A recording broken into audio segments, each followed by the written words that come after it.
വീണ്ടും social media വഴിയുള്ള വഞ്ചന കേസ്. റിയാലിറ്റി ഷോ താരവും സെലിബ്രിറ്റി ഒക്കെ ആയ ഷിയാസ് കരീമാണ് ഇത്തരത്തിൽ ഒരു യുവതിയെ വഞ്ചിച്ചതുമായി ബന്ധപ്പെട്ട് പോലീസ് ഇപ്പോൾ അറസ്റ്റ് ചെയ്തിരിക്കുന്നത്. എത്ര കണ്ടാലും കൊണ്ടാലും പഠിക്കില്ല. പിന്നെ ഇയാൾ വലിയ സെലിബ്രിറ്റി ഒക്കെ ആയതുകൊണ്ട് ഒരു പക്ഷേ ആ സ്ത്രീ ഇയാളെ അകമഴിഞ്ഞ് വിശ്വസിച്ചിരിക്കാം, പറ്റിക്കുകയില്ല എന്ന് തന്നെ വിശ്വസിച്ചിരിക്കാം. കാരണം വഞ്ചിച്ചാൽ പിന്നെ ഉണ്ടാകുന്ന പുകിലുകളൊക്കെ ഓർത്തിട്ട് ഇയാൾ ഒരിക്കലും അങ്ങനെ ചെയ്യില്ല എന്ന് തന്നെ ആയിരിക്കാം ആ യുവതി ഒരു പക്ഷേ വിചാരിച്ചിരുന്നത്. അങ്ങേയറ്റം വിശ്വസിച്ചു. അതിൽ നിന്ന് മനസ്സിലാക്കുക, ഈ ലോകത്ത് വിശ്വസിക്കാൻ കൊള്ളാവുന്ന ദൈവം മാത്രമേ ഉള്ളൂ. 2023 സോഷ്യൽ മീഡിയ വഴി ഷിയാസ് കരീമിനെ യുവതി പരിചയപ്പെടുകയും 2024 മുതൽ ലിവിങ് ടുഗദർ ആയിരുന്നു അവർ. ആ യുവതിയുടെ ഗർഭപാത്രം നീക്കം ചെയ്യേണ്ടി വന്നു. അങ്ങനെ ഷിയാസ് കരീം തനിക്ക് വേറെ വിവാഹം ചെയ്യണമെന്ന് അവരോട് ആവശ്യപ്പെട്ടു. ആ വകയിൽ ഇവനെ കെട്ടിച്ചയക്കാൻ വേണ്ടി എന്ന് തന്നെ പറയേണ്ടി വരും, ആ സ്ത്രീയുടെ കയ്യിൽ നിന്ന് 10-65 ലക്ഷം രൂപ പറ്റിച്ചെടുത്തു. അവരുടെ വീട് വിറ്റ വകയിൽ കിട്ടിയതാണത്. അത്തരത്തിൽ ഷിയാസ് കരീം പണം ആവശ്യപ്പെടുന്ന ഒരു ശബ്ദ സന്ദേശം വാർത്താ ചാനലുകളിലൊക്കെ വന്നു. പിന്നെ 10 തന്നായിട്ടാ ഒരുമിച്ച് വന്നാൽ മതി, അല്ലെങ്കിൽ പണി പാടും. പോടി ഒന്ന് കൊഞ്ചാതെ എന്നെ വരില്ലാന്ന് മരണം വരെ ഞാൻ പറഞ്ഞു. നീ എന്റെ മരണം വരെ, ഞാൻ നിന്റെ മരണം വരെ ഉണ്ടാവും. മരിച്ച പിന്നെ നമ്മൾ ആരും ശല്യപ്പെടുത്തില്ല. ഇൻഷാ അല്ലാഹ് അത് ജിമ്മ എന്തായാലും ഞാൻ സെറ്റാക്കി. ഞാൻ നിന്റെ 20 ലക്ഷം രൂപയില് തീർക്കണം എന്ന് എന്റെ മനസ്സ് പറഞ്ഞ ഇൻഷാ അല്ലാഹ് അത് തീർക്കും എന്ന് പ്രതീക്ഷിക്കാം. ഇനിയിപ്പോ കുറച്ച് പൈസ കൂടുതലാണെങ്കിൽ നമുക്ക് നീ എന്തായാലും ചെയ്തു തന്നെ ഉള്ളൂ.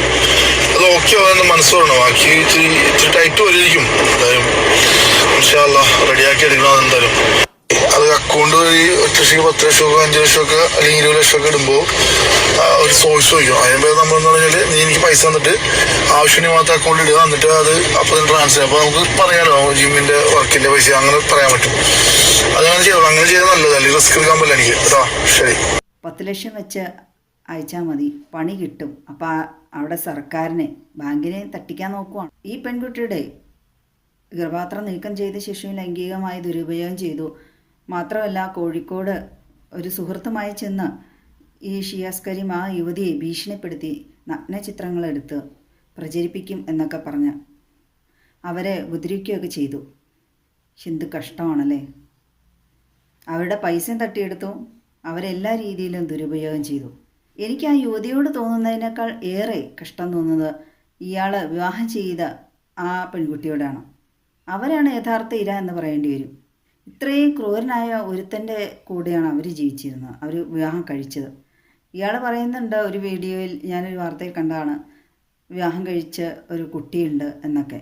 അയാളുടെ ഭാര്യയുടെയും ആ കുഞ്ഞിൻ്റെയൊക്കെ അവസ്ഥ ഓർക്കുമ്പോൾ ഒരു വിഷമം തോന്നുന്നുണ്ട്. സത്യം പറയാൻ ഈ വിഷയം കൈകാര്യം ചെയ്യാൻ എനിക്ക് ഇഷ്ടമേ അല്ലായിരുന്നു. പക്ഷേ ആ ഒരു ഭാഗത്ത് നിന്ന് ചിന്തിച്ചപ്പോൾ പിന്നെ വഞ്ചിക്കപ്പെട്ട ആ സ്ത്രീയുടെ അവസ്ഥയും, അവർക്ക് ഗർഭപാത്രം നീക്കം ചെയ്യപ്പെട്ടുകൊണ്ട് വേറെ വിവാഹം ചെയ്തിട്ടും കാര്യമില്ല, കുട്ടികൾ ഉണ്ടാവുക അങ്ങനെയുള്ള കാര്യങ്ങളൊന്നും അവർക്ക് ചിന്തിക്കാൻ കഴിയില്ല. പക്ഷേ അവർ അങ്ങേയറ്റം ഇവരെ നോക്കും എന്നൊക്കെ വിശ്വസിച്ച ആളാണ് ഇവർ ചതിച്ചത്. ഷിയാസിൻ്റെ ആ ശബ്ദരേഖയിൽ പറയുന്നുണ്ട്, കൊഞ്ചാതെ. ശരിക്കും പറഞ്ഞാൽ ഇവനാണ് കൊഞ്ചിക്കൊഴഞ്ഞ് ആ പെണ്ണോട് പൈസയൊക്കെ ചോദിക്കുന്നത്. എന്നിട്ട് ജിമ്മ് തുടങ്ങാമെന്നാണ്, പങ്കാളിയാക്കാമെന്ന് പറയുന്നു. അങ്ങനെ പറഞ്ഞ് പൈസ ഇട്ടാൽ മതി. അത് കൂടാതെ നേരിട്ടും പൈസ നൽകാൻ ആവശ്യപ്പെടുന്നുണ്ട് എന്നാണ്. ശബ്ദരേഖയിൽ മുഴുവനും ഇട്ടിട്ടില്ല എന്നാണ്. വഞ്ചിക്കപ്പെട്ട യുവതിയുടെ അവസ്ഥ ഓർക്കുമ്പോഴും കഷ്ടം തന്നെ. ശാരീരികമായും മാനസികമായും അവർ തളർന്നിരിക്കും ഇങ്ങനത്തെ ഒരുത്തിനൊക്കെ വിശ്വസിച്ചുകൊണ്ട്. സ്ത്രീത്വത്തെ വഞ്ചിക്കൽ, ഭീഷണിപ്പെടുത്തൽ, വഞ്ചനാകുറ്റം എന്നിവയൊക്കെ ചുമത്തി ഇപ്പോൾ പോലീസ് പിടിച്ചിട്ടുണ്ട്. ഈ കേസിൽ പോലീസ് പെട്ടെന്ന് നടപടിയെടുത്തല്ലോ.